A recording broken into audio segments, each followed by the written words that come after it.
الصلاة والسلام على سيد المرسلين وعلى آله وأصحابه أجمعين وأشهد أن لا إله إلا الله وحده لا شريك له وأشهد أن محمدا عبده ورسوله أما بعد قال النبي صلى الله تعالى عليه وسلم إذا دخل رمضان فتحت أبواب الرحمة أو كما قال عليه الصلاة والسلام اللهم صل على سيدنا ومولانا محمد وعلى آل سيدنا ومولانا محمد وبارك وسلم أستغفر الله الذي لا إله إلا هو الحي القيوم وأتوب إليه আল্লাহ পাক জাল্লা জালালুহু আমাদের সবাইকে মাফ করে দেন। রব্বুল আলামিন আমাদের সকল নেক আমলসমূহ কবুল করে নেন। নূরওয়ালা জিন্দেগি আল্লাহ আমাদের সবাইকে নসিব করে দেন। আল্লাহ পাকের সান্নিধ্য, মোহাব্বত, নৈকট্য, রাসূলুল্লাহ সাল্লাল্লাহু আলাইহি সাল্লামের মোহাব্বত নসিব করে দেন। মাগফিরাতের জাহান্নাম থেকে বাঁচার 10 দিন চলতেছে। আউয়ালুহু রহমা, প্রথম 10 দিন রহমত, ওয়া আওসাতুহু মাগফিরা, আর দ্বিতীয় 10 দিন ক্ষমা। আল্লাহ পাক ব্যাপকভাবে ক্ষমা করতে থাকেন। ওয়া আখিরুহু ইতকুম মিনান নার, আর শেষ 10 দিন হচ্ছে জাহান্নাম থেকে মুক্তির পালা। এই বিষয়টা অন্তত আমাদের স্মরণে রাখা চাই। কি পরিমাণ রহমত পাইলাম প্রথম 10 দিনে, দ্বিতীয় 10 দিনে আমার ক্ষমা হলো কি হলো না, আর তৃতীয় 10 দিনে জাহান্নাম থেকে আমি মুক্তি পেলাম কিনা। আল্লাহ আমাদের সবাইকে তৌফিক দান করেন। আমার ভাইরা, দেখতে দেখতে শেষই হয়ে গেল। রমজান আসে আসে তো আসলো, তো এখন তো শেষের দিকে, চোখের পলকেই রমজান শেষ হয়ে যাবে। হাসিল করলাম কি, অর্জন করলাম কি?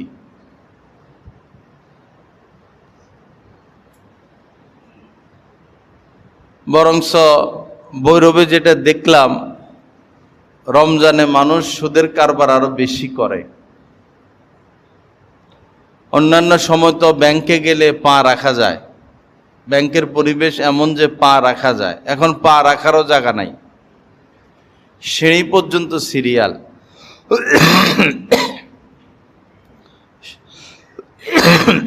সুদ তোলা নিয়ে ব্যস্ত, সুদ নিয়ে ব্যস্ত।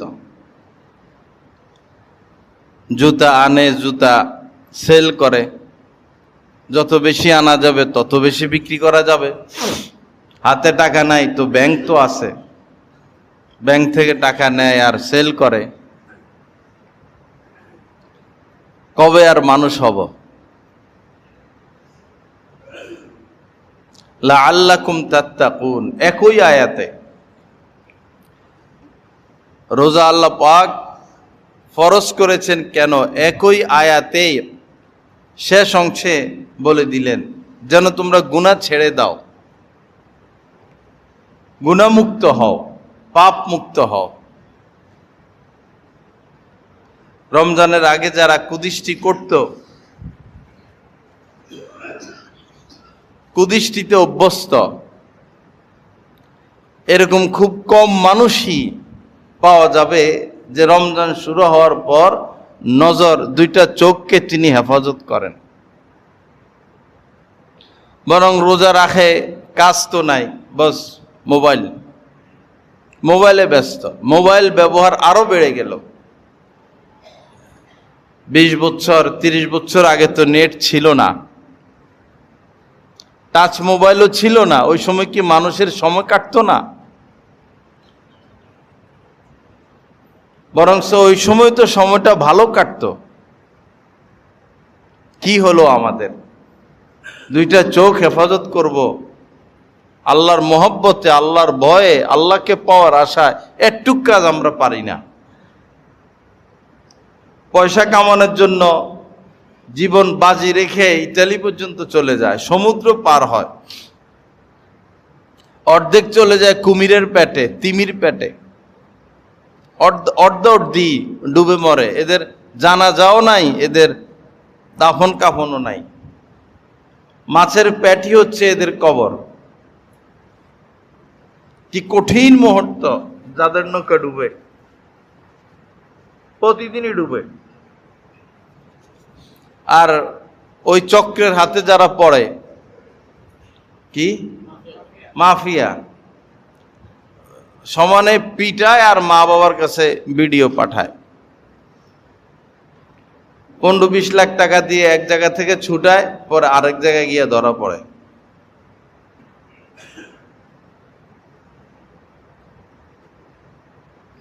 লোভী হচ্ছে সমস্ত পাপের মূল। হুব্বুদ দুনিয়া রাসু কুল্লি খাতিআ। দুনিয়ার মোহ, দুনিয়ার প্রেম, দুনিয়ার ভালোবাসা, চাহিদা, এটাই সকল পাপের মূল। চাহিদা,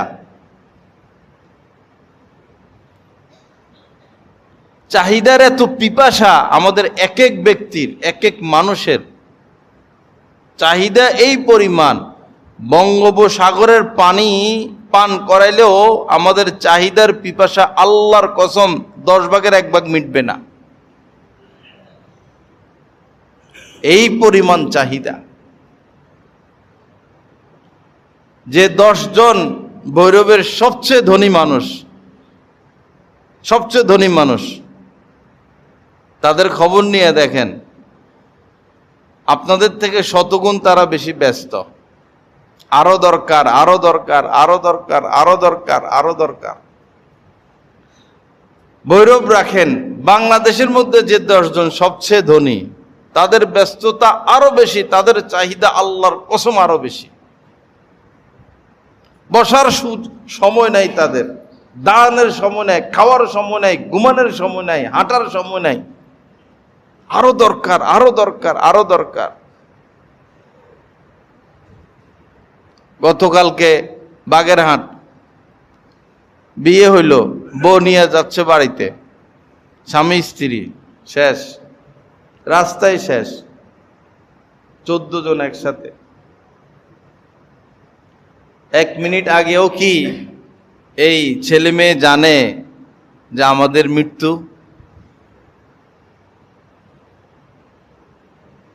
1 মিনিট আগেও জানে না। আমরাও জানি না কখন আমাদের চলে যেতে হয়। ফাইযা জাআ আজালুহুম লা ইস্তাখিরুনা সাআতাম ওয়া লা ইস্তাকদিমুন। ঠিক নির্ধারিত সময় যখন মৃত্যু চলে আসবে, এক মুহূর্ত আগ পিছ হবে না, এক মুহূর্ত, 1 সেকেন্ড।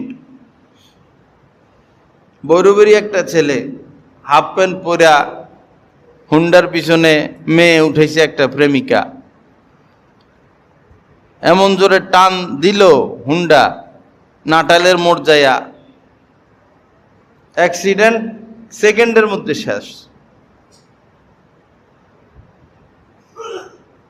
পাপ অবস্থায় তার মৃত্যু হলো।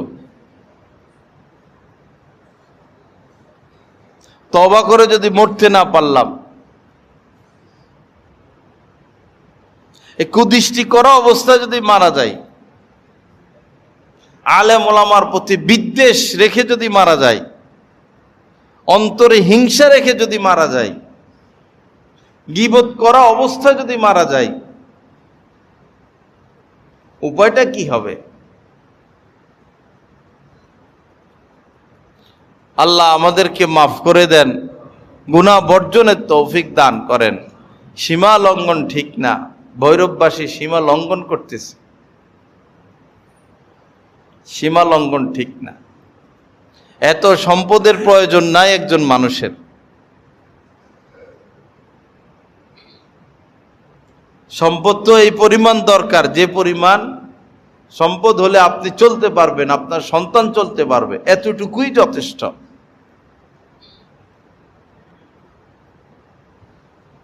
বুঝবেন ভাই, যখন মালাকুল মউত সামনে আসবে ওই সময় আমাদের কথা মনে পড়বে, লাভ তো হবে না, আর লাভ আর হবে না। জাহান্নামীরা যখন আগুনে জ্বলতে থাকবে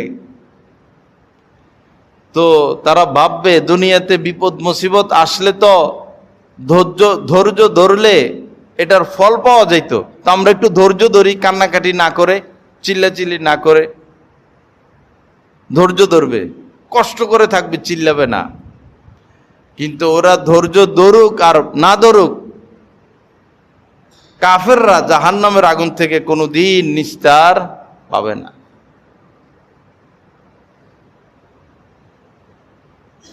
মালাকুল মউত এসে গেলে আর স্মরণ করে তো কোনো লাভ হবে না। আসুন ভাইরা, নিজে পর্দা করি, নিজের স্ত্রী নিজের মেয়েটাকে পর্দা করাই। জেনে শুনে নিজের মেয়েকে সুদখোরের কাছে বিয়ে দিয়ে দেয়, বেদাতির কাছে বিবাহ দিয়ে দেয়, মাজার পূজারীর নিকট বিবাহ দিয়ে দেয়। টার্গেট শুধু সম্পদ, সম্পদটাই টার্গেট। তো সম্পদশালীরা তো মদ ছাড়া বেঁচে থাকতে পারে না, তারা কি তাদের স্ত্রীর সাথে থাকে? হাই লেভেলের যারা সম্পদশালী, যেই লোক অবৈধ পথে টাকা কামালো, তার ছেলে বৈধ পথে টাকা খরচ করবে না। আপনার চোখ দুটো বন্ধ হোক, আপনি কবরে শুয়ে শুয়ে খবর পাবেন সুদে ঘুষে জীবন কাটিয়েছেন, অবৈধ পথে টাকা কামিয়েছেন, আপনার ছেলে মেয়ে আকাম কুকাম করে যে আপনার সম্পদ শেষ করবে, আল্লাহর কসম কবরে শুয়ে শুয়ে সব খবর পাবেন আপনি। এক সুতা আমাদের কথা এদিক সেদিক যাবে না। খবর নিয়ে দেখেন, যারা অন্যায়ভাবে টাকা কামায় তাদের ছেলে মেয়ে তাদের জীবদ্দশায় কোন পথে টাকা খরচ করতেছে। আল্লাহ আল্লাহর চাচা আবু তালেব, খাজা আবু তালেব ঈমান নিয়েই আসতেছে, শেষ মুহূর্তে কালেমা পড়েই ফেলবে, সিদ্ধান্ত ওনার, খাজা আবু তালেব। কারণ তিনি তো বেশি নবীজির পাশে ছিলেন, দেখেছেন, খেদমত করেছেন, সহযোগিতা করেছেন। খাজা আবু তালেব কালেমা পড়ে ফেলবেন, লা ইলাহা ইল্লাল্লাহ মুহাম্মাদুর রাসূলুল্লাহ বলে ফেলবেন, এই 1, 2, 3 সেকেন্ডের আগেই আবু জাহেল, আবু লাহাব, এই শয়তানগুলো পাশে ছিল, বেশ লাগাইয়া দিছে। আবু তালেব শেষ মুহূর্তে বাপ দাদার ধর্মের মধ্যে চুনকালি দিবা, আমাদের মুখে চুনকালি দিবা, বাপ দাদার ধর্ম ত্যাগ করবা শেষ মুহূর্তে। 2-1টা কথা বলে পেশ লাগাই দিল। পরে মৃত্যুর আগে খাজা আবু তালেব কালেমা না পড়ে কিছু আরবি কবিতা পাঠ করেছেন। শেষ কথা এটাই যে আমি স্বেচ্ছায় জাহান্নামের আগুনকে গ্রহণ করে নিলাম। তো তিনি তো কালেমা পড়েই ফেলবেন, পড়লেন না কেন? অসৎ লোকদের সঙ্গের কারণ, সঙ্গদোষ, অসৎ লোকের সঙ্গদোষ।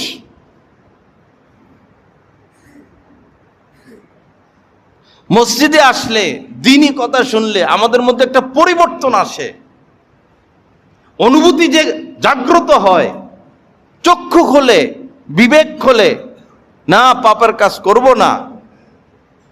মসজিদ থেকে বের হয়ে ওই সেই খারাপ লোকদের সাথে উঠা বসা, সেই বাজারে আড্ডা, দোকানে আড্ডা, ক্লাবে আড্ডা, বন্ধু বান্ধব, এই বন্ধু বান্ধবী শেষ করলো আমাদেরকে। বন্ধু বান্ধবী শেষ করলো। আপনি ধূমপান করা শিখছেন, আপনার বন্ধুর থেকে শিখেছেন। আপনি গাঁজা খাওয়া শিখেছেন, আপনার বন্ধুর থেকে শিখেছেন। আপনি গীবত করেন, আপনার বন্ধুর কাছ থেকে শিখেছেন।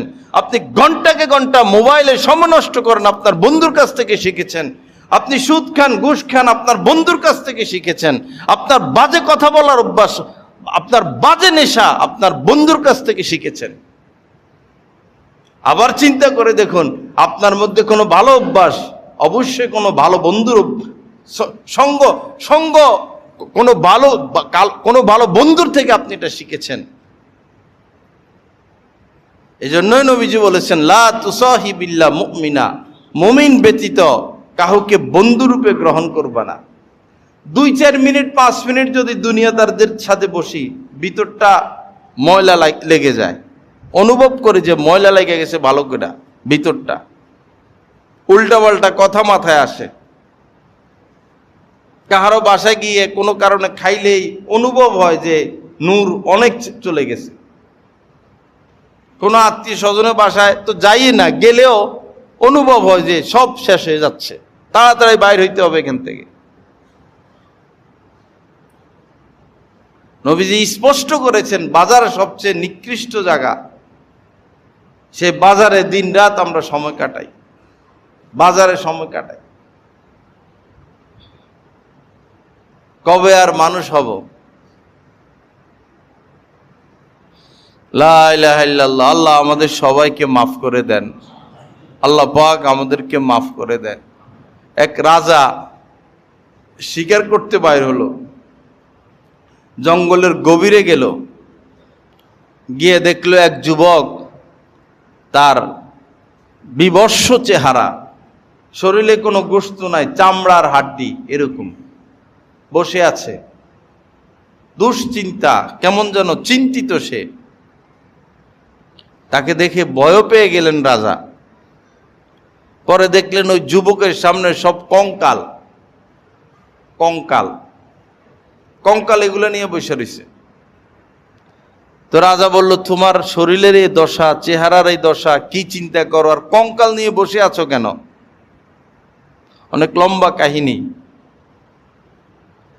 তো যুবক বলল, এই কঙ্কাল এগুলো স্বাভাবিক কোনো মানুষের কঙ্কাল না, এই কঙ্কাল এগুলো রাজা বাদশাদের কঙ্কাল, যারা রাজা, যারা বাদশাহ, তাদের কঙ্কাল।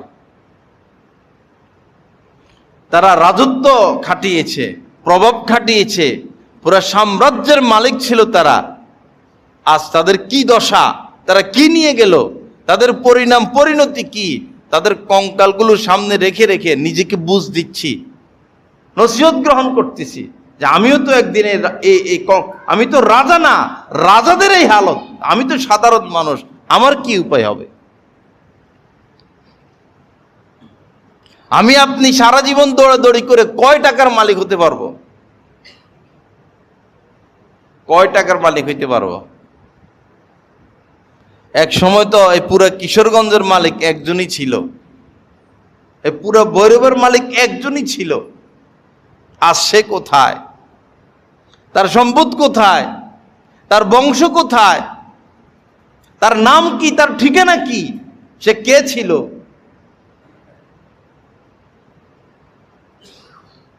সারা জীবন ছায়ার পিছনে ঘুরলে পাখি পাওয়া যাবে না। পাখি আর পাখির ছায়া, আপনি ধরতে চান পাখি, পাখি খাবেন, ভুনা করে পাখি খাবেন, ছুটতেছেন ছায়ার পিছনে। পাখির দিকে আপনি তীর মারেন না, মারেন ছায়ার মধ্যে। পাখি ধরেন না, ধরেন ছায়া। জীবনে কোনো দিন আপনি পাখি পাবেন না। উদ্দেশ্য সুখ, উদ্দেশ্য শান্তি, উদ্দেশ্য নিরাপত্তা, উদ্দেশ্য ইজ্জত, উদ্দেশ্য সম্মান, উদ্দেশ্য জান্নাত। ঘুরতেছি পাপের পিছনে, দুনিয়ার পিছনে, নাপাক গান্দা জিনিসের পিছনে।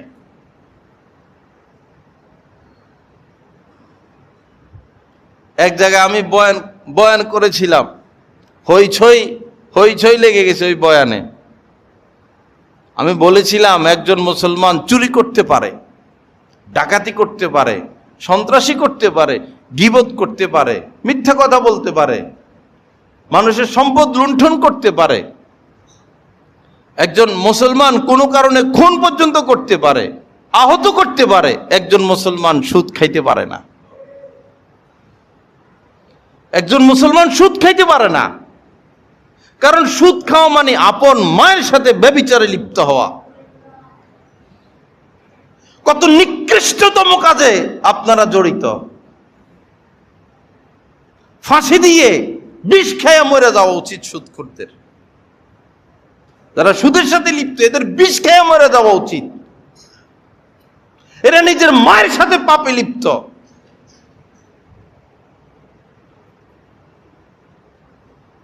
কত নিকৃষ্টতম কথা, কত লজ্জার কথা।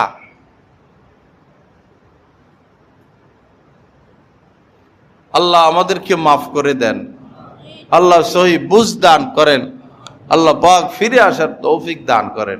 রমজান মাস এই সুদ থেকে জিহ্বা সামলাতে পারলো না, ব্যাংকে জায়গা নাই, সেই পর্যন্ত সিরিয়াল, রমরমা সুদের ব্যবসা, সুদ আর সুদ, সুদ আর সুদ। কয়লাওয়ালারা সুদ, জুতাওয়ালারা সুদ, মার্কেটওয়ালারা সুদ, এরপরে কয়লা সুদ, রড সিমেন্ট সুদ, হাতে টাকা নাই সুদ।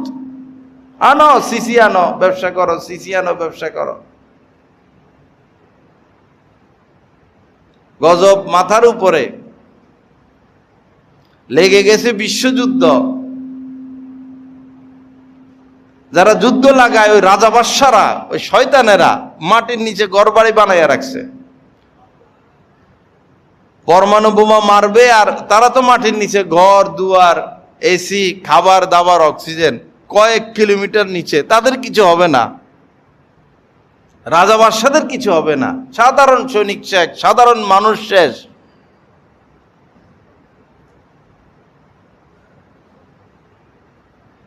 সকল অকর্ম, অশান্তি, সকল খারাপের মূল এই বিশ্বজাহানের রাজা বাদশারা, এমপি মন্ত্রীরা, সকল খারাপের মধ্যে ওদের হাত। সকল অশান্তির মধ্যে ওদের হাত। ওদের জিদাজিদির কারণে লক্ষ লক্ষ মানুষ শেষ হয়ে যায়।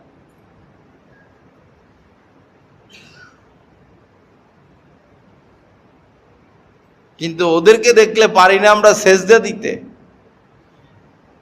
ওরা আসলে কিসের আলেম ওলামা, মসজিদ মাদ্রাসা, সেজদা দিবে, সেজদা।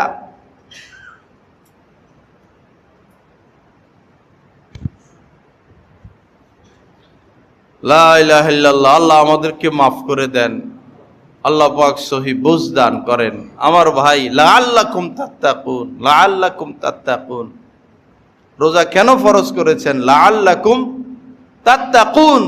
মুখস্থ করা উচিত, তাসবিহ দেওয়া উচিত। ভাই রোজা আল্লাহ কেন ফরজ করলেন? লাআল্লাকুম তাত্তাকুন, লাআল্লাকুম তাত্তাকুন। যেন তোমরা পাপ মুক্ত হও, যেন তোমরা পাপ মুক্ত হও, যেন তোমরা পাপ মুক্ত হও, যেন তোমরা গুনাহমুক্ত হও। লাআল্লাকুম তাত্তাকুন। কে কোন গুনাহ ছাড়লাম? কারো যদি 10টা গুনার অভ্যাস, সে কি 2টা ছাড়লো? কারো 15টা গুনার অভ্যাস, সে কি 5টা গুনাহ ছাড়লো? তো রোজা কেন ফরজ করলেন আল্লাহ পাক? রোজার সার্থকতা কি? দাড়ি পেকে গেছে, এখনো শুধু চোখ ব্যস্ততম সময় পার করে রাস্তা বাইর হইলে বোরকা গায়ে দিয়ে একজন ভদ্র মহিলা যাচ্ছেন, হয়তো চোখটা দেখা যায়, এমন নষ্টের নষ্ট ওই চোখের দিকে তাকায় থাকে। হাত দেখা যায়, হাতের দিকে তাকায় থাকে, কিছুই দেখা যায় না। চোখ হাত সব কালো কাপড় দ্বারা আবৃত। ওই অবয়ব দেখে, বোরকা দেখে, শরীর দেখে, সাইজ দেখে, লম্বা দেখে। এত নষ্ট হয় মানুষ, এত খারাপ হয়। আপনার মেয়ের দিকে কেউ কুদৃষ্টি করলে আপনার কি আঘাত লাগে না? আপনার মায়ের দিকে কুদৃষ্টি করলে আপনার ভিতরে কি লাগে না? আপনার স্ত্রীর অঙ্গ প্রত্যঙ্গ যদি কেউ দেখতে থাকে আপনার কি ভিতরে লাগে না? তো আপনি কিভাবে অন্যের মেয়ের দিকে কুদৃষ্টি করতে পারেন? আপনার তো লজ্জা থাকা উচিত। আমাদের তো লজ্জা থাকা উচিত। অন্যের বউয়ের দিকে তাকাই কিভাবে আমরা? আপনার কি মা নাই, বোন নাই, খালা নাই, ফুফু নাই, আত্মীয় স্বজন নাই? আপনি কি কোনো মায়ের গর্ভ থেকে আসেন নাই? কি হলো আমাদের? সব সাইডে আমরা সীমা লঙ্ঘনকারী, সব সাইডে কোনো একটা সাইড আমরা বাকি রাখি না। এখন তো গজব আসার টাইম। সব একসাথে শেষ হয়ে যাবে। কোনো সম্পদ কোনো কাজে আসবে না। আপনি খাবারই তো পাবেন না, আপনার ব্যাংকে 10 কোটি টাকা জমা আছে, খাবারই পাবেন না, আপনি টাকা দিয়ে 1 কোটি টাকা দিয়ে একটা পাউরুটি পাবেন না, এমন পরিবেশ সৃষ্টি হইতে পারে। প্রশ্নে ফিরে আসি, তওবা করি, সময় আছে, এখনো সময় আছে। সূর্য পশ্চিম দিকে উদিত হওয়ার আগ পর্যন্ত সময় আছে। মৃত্যুর চিহ্ন প্রকাশ পাওয়ার আগ পর্যন্ত সময় আছে, তওবা করি। খারাপ মানুষের সঙ্গ নয়, আল্লাহওয়ালাদের সঙ্গ। খারাপ মানুষের সঙ্গ নয়। আমি মনে করছিলাম যে রমজান মাস, এখন তো মানুষ ইবাদতের দিকে ঝুঁকবে। পরে এলান করছিলাম প্রতিদিন তারাবির নামাজের পরে মজলিস হবে, সংক্ষিপ্ত হোক, 10-15 মিনিট।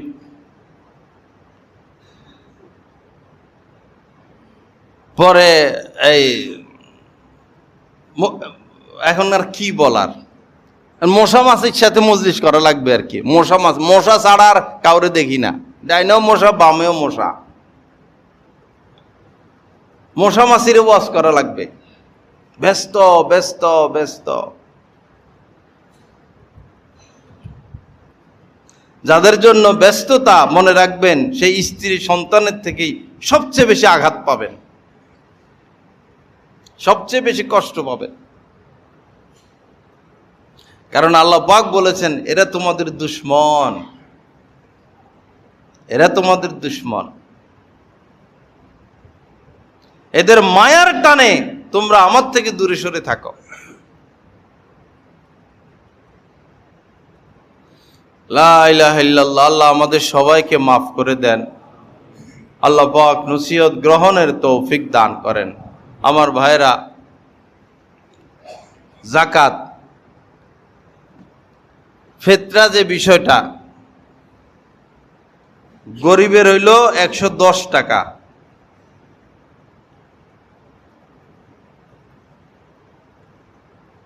গরিবেরটা ধনীরা দিবেন না। আমি হিসাবটা আপনাদেরকে বলতেছি। ফিতরা যেটা, গরিব সে গমের হিসাবে দিবে, যিনি গরিব এদের নামাজের আগে আগে দিয়ে দিবে, নিঃস্ব ওদেরকে নিঃস্ব। ফকিরকে জাকাত দিতে সাবধান। যার নিকট 2,36,000 টাকা পরিমাণ টাকা আছে, ব্যালেন্স, বা এই পরিমাণ রূপা, এই পরিমাণ স্বর্ণ, এই পরিমাণ টাকা পয়সা আছে, তাকে জাকাত দিলে আপনার জাকাত আদায় হবে না। যারে তারে জাকাত দেওয়া যাবে না, যাচাই করে দিতে হবে। এর জন্য উত্তম হচ্ছে এই লিল্লা ফান্ড। ভৈরবের সবচেয়ে বড় লিল্লা ফান্ড কমলপুর মাদ্রাসায়, আরো আছে। এখানে কয়েকশো ছাত্র লিল্লা ফান্ডের সহযোগিতায় ইলমে দ্বীন শিক্ষা করে। আপনাদের কাছে যাওয়া লাগবে কেন ভাই? জাকাতের জন্য যাওয়া লাগবে কেন? আপনিই তো জাকাত দিয়ে যাবেন। অচিরেই এমন সময় আসবে জাকাত নেওয়ার কেউ থাকবে না। লিল্লা ফান্ডে এসে এসে জাকাত দিয়ে যাওয়া উচিত। আপনি পাক হয়ে যান, আপনি পাক হয়ে যান। জাকাত দিয়ে আপনার সম্পদ পাক করে ফেলুন। আপনার শরীরে ময়লা, আপনার মধ্যে তো অশান্তি লাগার কথা। আপনার জামাই ময়লা, আপনার মধ্যে তো অশান্তি লাগার কথা। মোচ বড় হয়ে গেছে, চুল বড় হয়ে গেছে, শরীরে ধুলাবালি, আপনার মধ্যে তো অশান্তি। কখন গোসল করে পাক হমো? জাকাতটা তো এরকম, তাড়াতাড়ি দিয়ে দেওয়া উচিত। দিয়ে পাক হয়ে যান, পবিত্র হয়ে যান, মালকে পবিত্র করে ফেলুন। জাকাত দিবেন না, এই সম্পদ থাকবে না, সম্পদ থাকবে না। কিয়ামতের ময়দানে উঠতেই হবে। রাজা হোক, বাদশাহ হোক, গরিব হোক, ধনী হোক, সকল মানুষকে কিয়ামতের ময়দানে উঠতে হবে। আর ওই দিন যারা জাকাত দিত না, গরিবের হক নষ্ট করত, তাদের গলায় সাপ পেঁচানো থাকবে। উপায় নাই, রক্ষা নাই, সাপ পেঁচানো। আর যাদের গলায় আজকে আমরা ফুলের মালা দেই, ফুলের মালা ওই দুর্নীতিবাজদের গলার মধ্যে সব ঝুলবে কি কি দুর্নীতি করছে।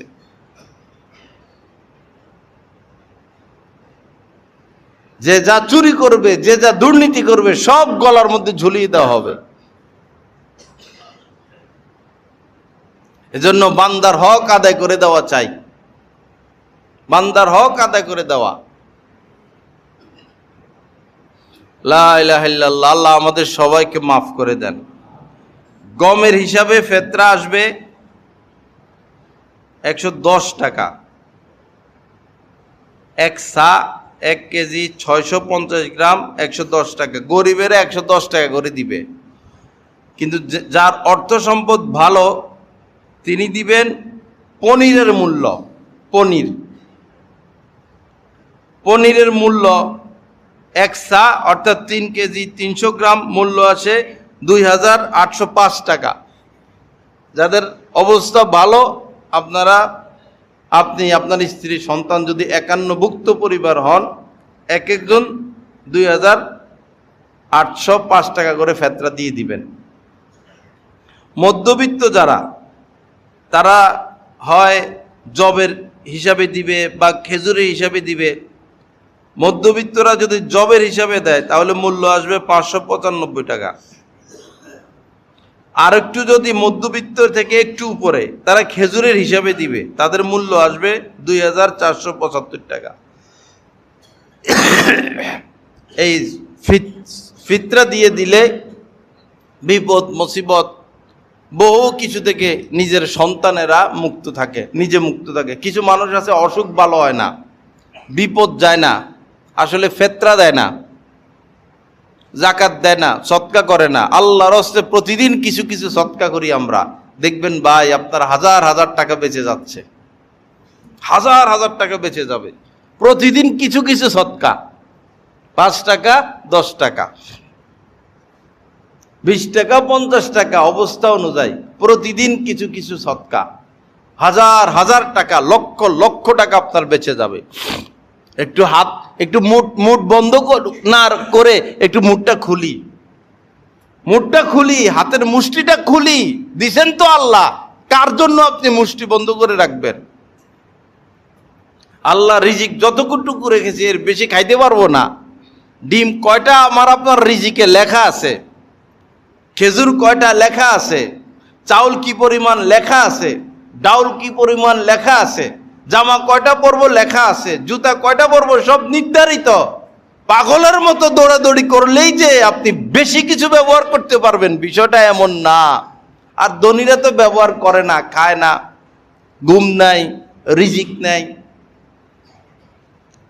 ধনীদের তো রিজিক দেখি না, কষ্টে কষ্টে জীবন চলে। ওই চাহিদা পুরা করতে গিয়া সাগর পরিমাণ পানি আপনার চাহিদার গলার মধ্যে দিবেন, পিপাসা তার মিটবে না। এই ফাঁকে চলে যাবেন, এই ফাঁকে খবর আসবে ব্রেন স্ট্রোক, হার্ট অ্যাটাক। ইন্নালিল্লাহ। প্রথমে দোয়া চায়, কে কার জন্য দোয়া করে? মসজিদে দোয়া চাইলে দোয়া করবে। কি অবদান আছে আপনার মুসল্লিদের উপর? আমাদের উপর মনে হয় গুলি করে মারবে। নেতাদের নাম নিয়ে দোয়া চাইতাম, ভাই এটা কোন কথা? আপনারা এভাবে চাপ দিবেন দোয়া চাওয়ার জন্য? নাম বলতে হবে কেন? মসজিদে নাম বলতে হবে কেন? আচ্ছা চাপ দেয় নাম বলবে, নাম বলতে হবে কেন? আপনার উদ্দেশ্য কি কথার দ্বারা?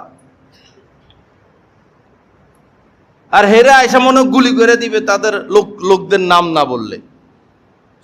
তা আপনি কার থেকে দোয়া পাচ্ছেন? যদি মসজিদে আপনার অবদান থাকে আপনি দোয়া পাবেন। মুসল্লিদের উপরে যদি আপনার অবদান থাকে, জনগণের উপর অবদান থাকে, দোয়া চাওয়া লাগবে না, মানুষ দোয়া করবে। দোয়া চাইলে কি মানুষ দোয়া করে? ছিলেন বখিল, ছিলেন অহংকারী, করতেন চুরি ডাকাতি সন্ত্রাসী সুদে ঘুষে জীবন, এখন দোয়া চাইলে কি মুসল্লি দোয়া করবে?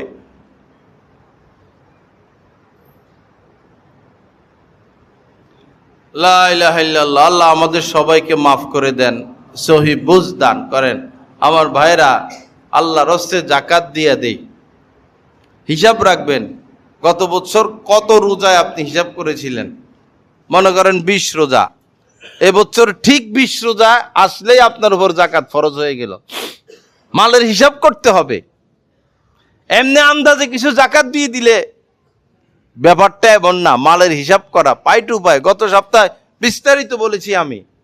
আপনার কাছে কি পরিমাণ টাকা আছে ব্যাংকে, হাতে, ডয়ারে, মানি ব্যাগে, এবং কার কার কাছে কত পাবেন যোগ করতে হবে। আপনি যে পাওনা, এই পাওনা টাকারও জাকাত দিতে হবে, কারণ এটা আপনার টাকা। হ্যাঁ, যেই টাকা আর পাবেন না মায়ের, সেই টাকার জাকাত নাই। মায়ের টাকা যদি আবার কোনোদিন পেয়ে যান 5 বছর 7 বছর পর, তো ওই 5-7 বছরের জাকাত ওই সময় দিয়ে দিবেন। তো জাকাত হিসাব করার সহজ তরিকা, সব টাকা যোগ দিবেন। ব্যবসা করলে কি পরিমাণ আজকে জাকাত দিবেন, তো হিসাব করবেন তো আজকে আপনার দোকানে, ফ্যাক্টরিতে কি পরিমাণ, কত টাকার মাল আছে, এটা হিসাব করবেন। অনেকে আছে আল্লাহর সাথে ধোঁকাবাজি করে। আল্লাহর সাথে 5 কোটি টাকা আছে, জাকাত দিতে হবে, রমজান আসলে জাকাত দিতে হবে, 20 রোজা জাকাত দিবে, 10 রোজা জমি একটা কিনে ফেলে 10 কোটি টাকা দিয়া। নিজে থাকার নিয়তে জমি কিনে 10 কোটি টাকা দিয়া, দোকান কিনে, ফ্ল্যাট কিনে, বাসা কিনে, গাড়ি কিনে, বাস 10 কোটি টাকা তো আর জাকাত দিতে হলো না। পরে জাকাত টাকা দিয়ে ওই জায়গা আবার বিক্রি করে দেয়। আহা, আল্লাহর সাথে এগুলো, আল্লাহর সাথে এগুলো তো করছিল সে বনি ইসরায়েলের ওই লোকেরা। মাছ ধরতে নিষেধ করছে শনিবার, মাছ তো ধরে নাই, ধরছে রবিবারে। আল্লাহ সব দেখেন, আল্লাহর কাছে কোনো কিছু গোপন নাই। ইন্নাল্লাহা লা ইয়াখফা আলাইহি শাইউন ফিস সামাওয়াতি ওয়াল আরদে। আসমান জমিনে কোনো কিছুই আল্লাহ পাকের কাছে গোপন নাই। জাকাত দেওয়ার হাত থেকে বাঁচার জন্য ছলনা অবলম্বন করবেন না। তো জাকাত দেওয়ার পদ্ধতি, সকল মাল যোগ করবেন। স্বর্ণ কি পরিমাণ, রূপা কি পরিমাণ, ব্যবসায়িক পণ্য কি পরিমাণ, নগদ অর্থ কি পরিমাণ যোগ দিবেন। এরপরে যদি ঋণ থাকেন আপনি ঋণ বিয়োগ দিবেন, বাকি টাকার জাকাত দিয়ে দিবেন। আল্লাহ আমাদেরকে মাফ করেন। এক সাহাবী সালাবা, গরিব, নবীজির কাছে এসে বললেন, ইয়া রাসূলুল্লাহ, টাকা যেন ধন সম্পদের দোয়া করেন। নবীজি বললেন, দেখো, আমি যদি চাইতাম তো মদিনার পাহাড় স্বর্ণ হয়ে যাইতো আর আমার পিছনে পিছনে ঘুরতো, কিন্তু এত সম্পদ কাম্য না। নবীজি এটা চান নাই, ওই সাহাবীর জন্য দোয়া করেন নাই, তিনি চলে গেলেন। কদিন পর আবার আসলেন, ইয়া রাসূলুল্লাহ, আমি যদি আল্লাহ আমাকে সম্পদ দেয়, খুব খেয়াল করে শুনবেন, এই কথা আমার শেষ কথা, আল্লাহ যদি আমাকে সম্পদ দেয়, আমি হক আদায় করব, সম্পদের প্রত্যেকের হক আদায় করব, দান সৎকা করব। সে আল্লাহর সাথে ওয়াদা দিয়েছে, আল্লাহ ধন সম্পদ দিলে আমি হক আদায় করব যথাযথ। আল্লাহ রাসূল দোয়া করলেন, আল্লাহুম্মার যুক্ষু মালান, আল্লাহ তাকে আপনি মাল সম্পদ দান করেন। পরে ছাগল বকরির ব্যবসা শুরু। অল্প কিছুদিন যাইতে না যাইতে নবীজির দোয়া, মদিনায় সে যেখানে থাকতো এত ছাগল আর বকরি জায়গা হয় না। ব্যবসা যখন বাড়া শুরু হয়েছে, সে শুধু জোহর আর আসরে মসজিদে আসতো। খুব খেয়াল করে শুনবেন, ব্যবসা বাড়ার কারণে, ব্যস্ত হওয়ার কারণে হাজি মার্কেটের ব্যবসায়ীরা কয়জন তারাবি পড়ে খবর নিয়ে দেখেন। তারাবির সময় হাজি মার্কেটে ঢুকলে কি কেউ বুঝবে এটা মুসলমানদের মার্কেট, এ ব্যবসায়ীরা মুসলমান? তোমাদের ব্যবসার মধ্যে কি কোনো কল্যাণ আছে? তোমরা নামাজের সময় ব্যবসা নিয়ে ব্যস্ত। ভৈরব বাজার গিয়ে দেখেন তারাবির সময় কি অবস্থা মুসলমানদের। আজান হচ্ছে, আজান কি এদের কানে ঢুকে? এদের অন্তর আত্মা কি কাঁপে আজান শোনার পর? তোমাদের আলামত দেখলে মনে হয় জাহান্নাম ছাড়া তোমাদের পিপাসা মিটানোর আর কেহ নাই, কিছু নাই। জাহান্নামই তোমাদের চাহিদাকে তছনছ করে ফেলবে, আগুনই। হযরতে সালাবা যখন ব্যবসা বাড়লো, শুধু 2 রাকাত নামাজ, 2 ওয়াক্ত নামাজ পড়ে নবীজির সাথে এসে জোহর আসর। ব্যবসা এত বাড়লো, জায়গা হয় না, মদিনায় জায়গা হয় না, শহরের থেকে পাশে চলে গেল, জায়গা হয় না, ছাগল গরু বকরি এত বাড়া বাড়ছে।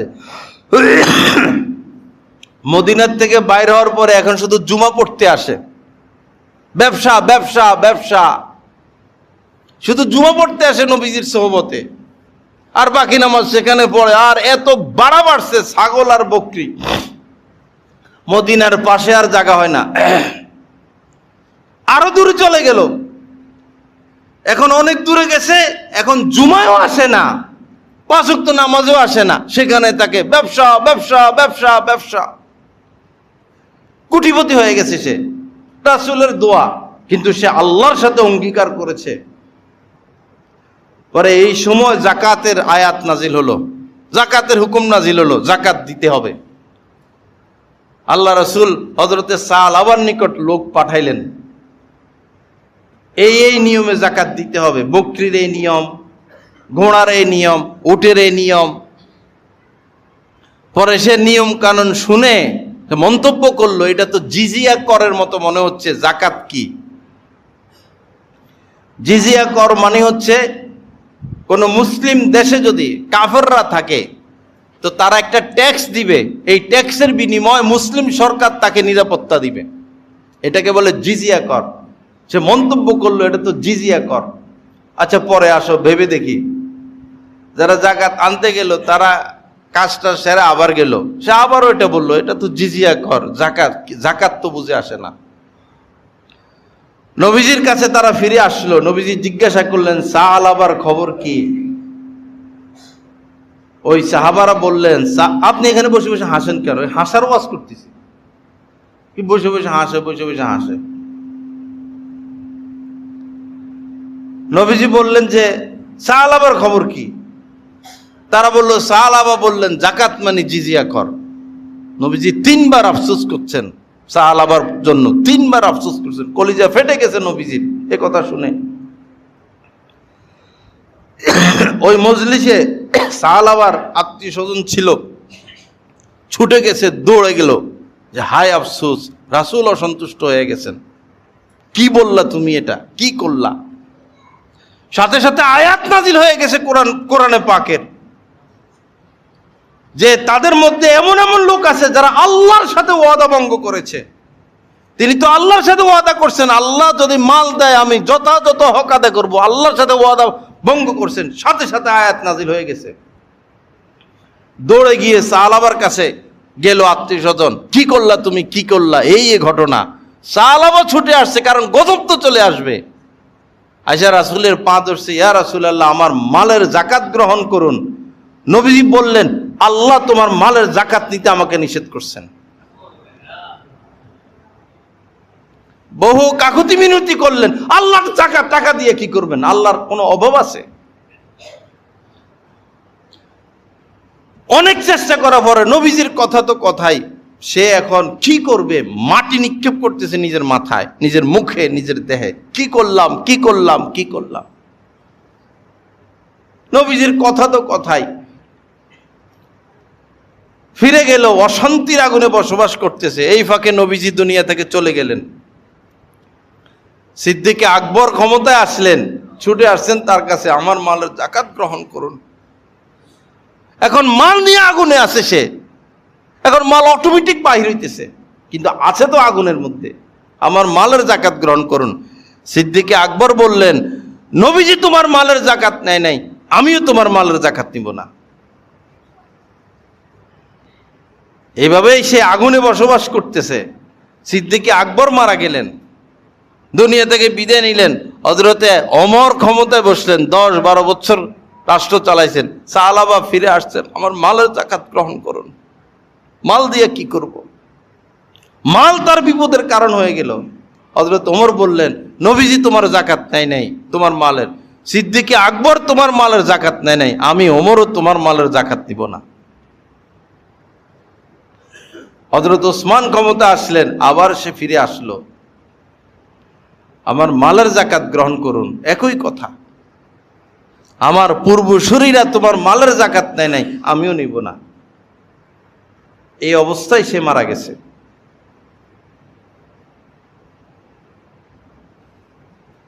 কারুনকে আল্লাহ জ্ঞান বুদ্ধি দিয়েছেন, আকল দিয়েছেন।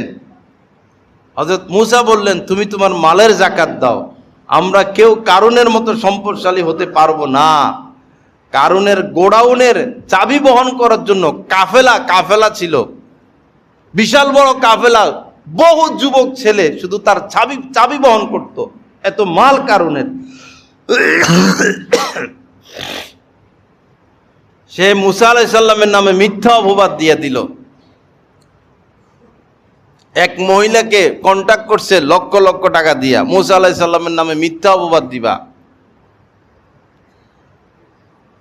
মূসা আলাইহিস সালাম সামনে যখন সে আসলো মিথ্যা অপবাদ দিতে সমস্ত মানুষের সামনে, মূসা আলাইহিস সালাম কসম খেয়ে বলছেন, তুমি সত্য কথা বলো।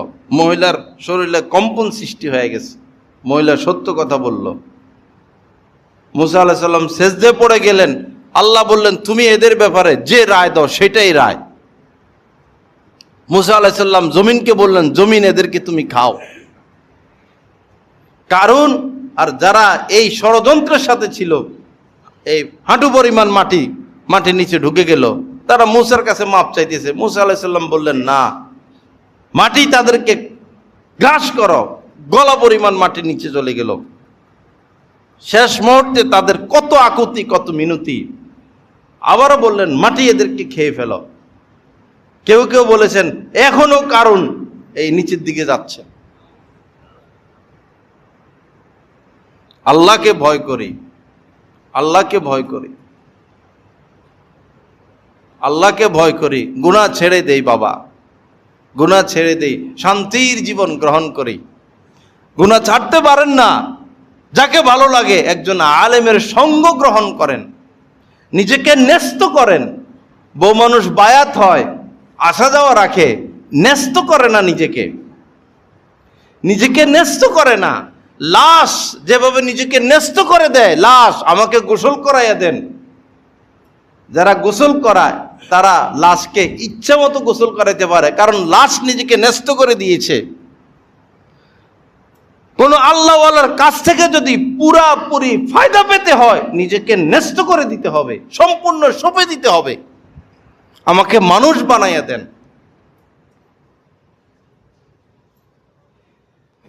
আল্লাহ পাক জাল্লা জালালু যা কিছু আলোচনা হলো, আমাদের সবাইকে কথাগুলোর উপর আমল করার তৌফিক দান করেন। ওয়া আখিরু দাওয়ানা আলহামদুলিল্লাহি রাব্বিল আলামিন ওয়া সাল্লাল্লাহু আলা নবিয়িল কারীম।